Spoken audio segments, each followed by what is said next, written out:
Yeah, so this is another portion of our farm. Like I said, we've done a whole lot. Please show them around.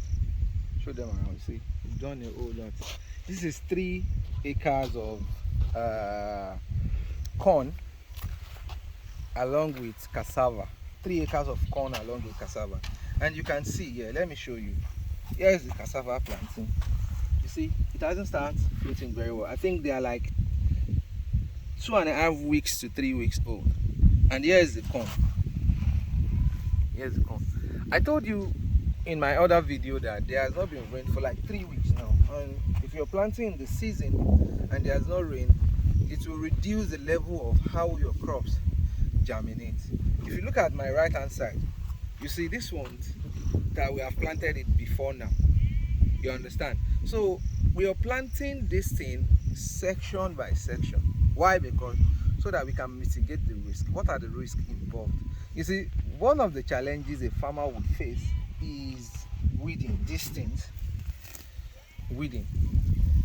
If you refuse to weed your field, your farm plantation, there is nothing you will make out of it. See, they are still growing together, but as soon as rain starts falling now, the weeds will outgrow the plant, and there's a minimum level of herbicide you can put so that the herbicide would not affect the plant. So these are the challenges we face, and the biggest challenge of it all is you getting workers who would weed this farm for you, because all this has to be removed. Anything that is not the farm, that's not your crops, has to be removed.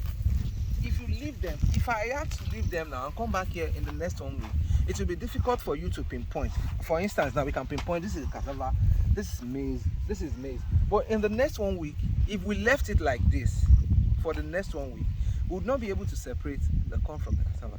We had this challenge in one of our farms again when we did it, and we were looking for people to come and help us weed, because we are having large expense. You can see how big it is.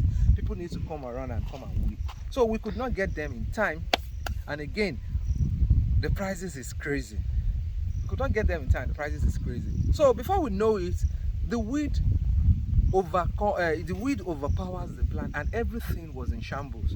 We could not locate any of our crops.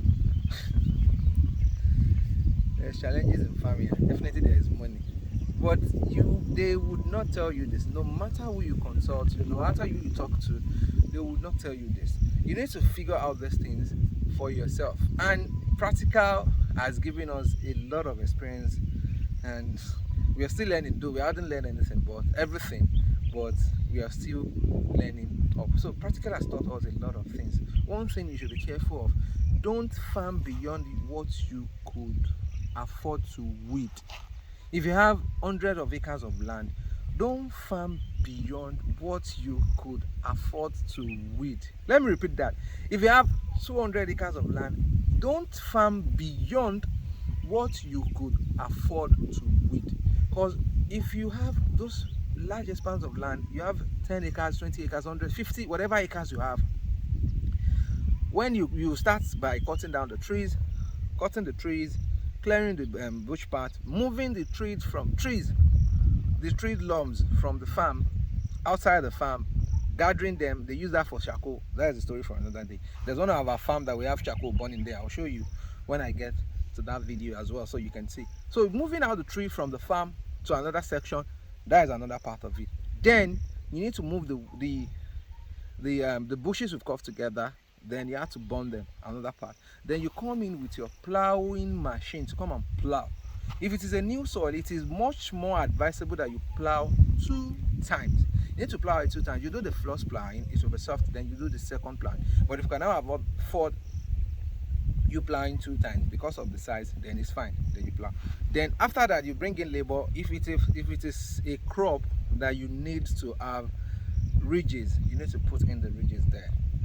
If it's not the one that you have, you need ridges. The ridges one are like yam, cucumber, and the likes. You need to gather people, laborers, to help you put the ridges. If you are not doing the ridges, then you plant on. So whenever you're planting, you need to be very, very careful. If you cannot afford to weed a plant, or you don't have the hands that can weed as at when due, if you cannot weed as at when it's utmostly important you should farm the little you could be able to do. Because if you're farming large expanse of land, you're not getting people on time to help you weed, because weeding is not easy. They need to be very careful while weeding. And when you need to weed as early as possible, when the weeds are coming out, you need to start weeding. This I'm standing on, the weeding is starting tomorrow. Okay, do you understand? So the weeding is starting tomorrow. So we need to weed before the weeds shadow the plant. When the weed overshadow the plant and they are trying to weed it, they'll be weeding rubbish. They'll cut off almost 50 to 60% of the plant. So what is your gain? So if you cannot afford to weed, don't plant. And you need to learn to plant section by section. You need to plant. What I mean by section, in different phases at different time. When you plant here, like this one, will plant. You see, it has grown very well before we started planting this one. We didn't finish this planting immediately, then come to this side to come and plant. This is 5 acres of cornland, cornfield. This is ordinary cornfield without cassava, but this one I'm standing on, it is 3 acres of cornfield along with cassava. So if you cannot weed, at the end of the day, if the weed overshadow your plant, there's nothing you could do. You need to start again from the beginning. You need to gather people to weed it out. Then you replow. Then you start again, and that is a waste of time. It happens to us. We had to bring in cattle from the rearers, the herdsmen, and the farmers here who ask cattle to come to the farm and eat it. After that, we need to plow it again. Then we'll start all over again. Money for cassava stem wasted. The seed you use wasted. Your labor money wasted. Your time wasted. Psychologically effect of this thing is stress. So if you cannot afford to weed a farm, don't plant. That's what I'll say. So we're going to be weeding this place now. The weeding will start tomorrow. They will weed it.